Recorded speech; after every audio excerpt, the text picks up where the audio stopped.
நம்ம வீட்டில் வந்து இன்றைக்கி சிக்கன் சில்லிக்கு பசி போகிற கரண்ட் இல்லை. நான் வந்து இஞ்சி பூண்டு பேஸ்ட் வந்து 1 ஸ்பூன் போட்டுக்கிறேன். இது 200 சிக்கனு. நம்ம வீட்டில் சேல் பண்ணுற மசாலா தான். நான் வந்து எங்கள் வீட்டில் நல்லா காரம் சாப்பிடுவங்கனால ஒரு அரை டீஸ்பூன் அளவுக்கு காஷ்மீர் மிளகாத்தூள், அதுக்கு தேவையான அளவு அந்த காஷ்மீர் மிளகாத்தூளுக்கு தகுந்த அளவு மட்டும் நம்ம கொஞ்சம் உப்பு சேர்த்திக்கலாம். இந்த மசாலா வேணுங்கிறீங்க ஸ்க்ரீனில் தெரியுற வாட்ஸ்அப் நம்பருக்கு நீங்கள் வாட்ஸ்அப் பண்ணி ஆர்டர் ப்ளேஸ் பண்ணிக்கலாம்.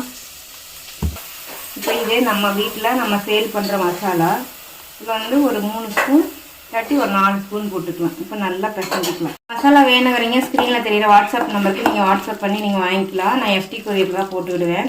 பார்த்தீங்கன்னா வெஜ்ஜு நான்வெஜ்ஜு எல்லாத்துக்குமே யூஸ் பண்ணிக்கலாம். சும்மா டேஸ்ட் அல்டிமேட்டாக இருக்கும். ஸோ நீங்களும் வேணுங்கிறீங்க வாட்ஸ்அப் பண்ணிக்கலாம். எனக்கு ரிப்பீட் ஆர்டர் வரதுனால அதிகமாக என்னால் வீடியோஸ் நான் போடுறதில்லை. ஏன்னா அவங்களுக்கே மசாலா கரெக்டாக இருக்குன்ட்டு. ஸோ எதுக்கும் புதுசாக வாங்குறவங்களுக்கு யூஸ்ஃபுல்லாக இருக்குமேன்னு சொல்லிட்டு தான் எனக்கு வீடியோ பண்ணுறேன். ஸ்க்ரீனில் தெரியுற வாட்ஸ்அப் நம்பருக்கு நீங்கள் வாட்ஸ்அப் பண்ணி